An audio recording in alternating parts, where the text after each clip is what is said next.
প্ৰত্যেকটা মানুহ আমি ওলাই অহাৰ পিছত আমাৰ ঘৰুৱা প্ৰব্লেমবিলাক আমাৰ হৈ থাকে ন। একচুৱেলি আমাৰ ঘৰুৱা প্ৰব্লেমবিলাক আমি নিজে অশান্তিটো নিজে কৰিব লাগিব, হয় না? নিজে কৰিব লাগিব।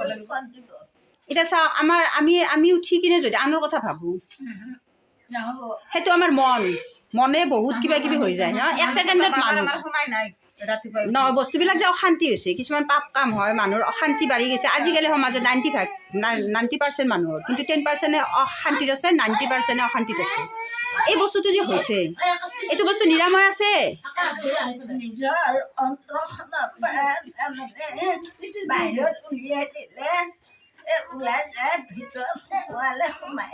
বস্তুটো সেইটো হয়। আমিতো কিন্তু এটা টপিকৰ ওপৰত আমি বিশ্বাস কৰিব পাৰোঁ, এটা মানে বিষয়ৰ ওপৰত কি যে আমি উঠি কিনে আমি নিজৰ কথা পাহৰি যাওঁ। আমাৰ মনটোৱে তাৰমানে বাহিৰৰ লগত চলি থাকে।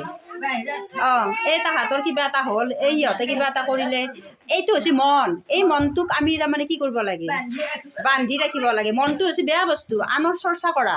আৰু আমাৰ আত্মা হৈছে এটা, আমি যে কওঁ আত্মা সন্তুষ্টই ভগৱান তুষ্ট। আমি আত্মাটোক সন্তুষ্ট কৰি ল'ব লাগে। গাটো ধুই ল'লোঁ, পবিত্ৰ হ'লোঁ, আত্মাটোক আমি ভালকৈ নীতি নিয়মখিনি কৰিলোঁ, আত্মাই বিচাৰে। আৰু তেতিয়া বিবেকত ভগৱানে সেই আত্মাৰ জৰিয়তে জ্ঞান দিয়ে, ঠাই দিয়ে নে? গতিকে আমাৰ বস্তুটো ক'ত আহিল? নীতিত আহিল। যিমান যি হ'লেও আমাৰ বস্তুটো নীতিত। গতিকে আমাৰ যে মনটো বিচাৰে, বেলেগক বিচাৰে, এই মনটো আমাৰ বেয়া আৰু এইটো নীতিৰ বাহিৰত পৰি যায়। য'ত নেকি নীতিৰ বাহিৰত যাওঁ আমি মনটো লৈ পেলাই, যে এই ইহঁতে ঘৰ পালাক, আমি নাপালোঁ, বলচোন আজি তাকে যাওঁ, দুটা ঘৰ আনবা। দিনটো ল'ৰা ছোৱালীৰ লছ। আমি বিনা কৰ্মই আমি এটা চৰকাৰী ঘৰ বিচাৰি দৌৰি আছোঁ, বাচ্চাক স্কুলত আনিব পৰা নাই। গতিকে বিনা কৰ্মে। কিন্তু আমি যদি ভাবোঁ যে মোক এইটো নালাগে, মোৰ বাচ্চাকেইটাৰ লছ হ'ব, মোৰ পৰিয়ালটোৰ লছ হ'ব, এইটো বস্তু নালাগে, ত্যাগ কৰি দিওঁ, লোভটো। এইটো হৈছে মন, এই ত্যাগ কৰাটো। গতিকে আমাৰ শান্তি অশান্তিবিলাক যে আমি নিজে মানে থুপুৰিয়াই লৈ আছোঁ, এইটো কিন্তু সত্য কথা। আৰু সেই যে মই ক'লোঁ যে বিবেকক জ্ঞান দিয়ে ভগৱানে, আৰু বিবেকক পৰিচালনা কৰিব লাগিব। আত্মা সন্তুষ্টই ভগৱান তুষ্ট।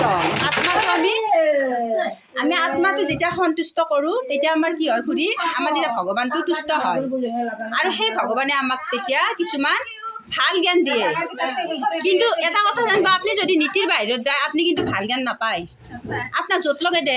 এতিয়া চাব, জুবিনক যে আজি মাৰিল, সেই মানুহকেইটা কেতিয়াও ভাবা নাই আমি সমাজত লেংটা হৈ যাম। এতিয়া সিহঁতে ওলালেও মৰণ, নলালেও মৰণ। কেনেকুৱা নিৰুপায় আছে। জুবিনকতো মাৰি পেলালে, কিন্তু সিহঁতে ভাবিছিল নেকি যে এনেকুৱা শাস্তি খাবৰ কাৰণে আমি জুবিনক মাৰিম? ভাবা নাছিল। কিন্তু সিহঁতে যিখিনি সেই মনৰ দ্বাৰাই, লোভৰ দ্বাৰাই কামবিলাক কৰি আগবাঢ়িল, সেই দিমাগটোত তাৰমানে ভগৱানেও এটা বেয়া মানে গ্ৰহ পৰিল। সেই বেয়া গ্ৰহটোৱে তাহাঁতক বেয়া কামত নিয়োগ কৰি দিলাক। নিয়োগ কৰি মানে পাপৰ প্ৰায়শ্চিত্ত ভোগ কৰিব লাগিব। গতিকে কোনোতো জানা নাছিল, আজিলৈকে পৃথিৱীত কোনো জানা যে এই সিদ্ধাৰ্থহঁতে এনেকৈ পইচা লুটি আছিল, এতিয়াহে গম পালে। কিন্তু এই যে পাপৰ প্ৰায়শ্চিত্তটো ভগৱানে জানি আছিল। গতিকে সেইটো ওলাবৰ কাৰণে তাক কি কৰিলে? সিহঁতক এটা বেয়া বুদ্ধি দি দিলে। সেই বেয়া কামটো কৰাৰ কাৰণে এতিয়া ভুগি আছে। গতিকে আমি প্ৰত্যেকে এনেকুৱাই হয় মানুহবিলাক। আমি আচলতে মনৰ দ্বাৰা বহুত কিবা কিবি কৰোঁ, বহুত কিবা কিবি ভাবোঁ, সন্দেহ ভাবোঁ, কিবা ভাবোঁ, ঘৰত বেয়া চকু দি চাওঁ চবকে, কিন্তু আমি নিজক শুদ্ধ কৰি নলওঁ।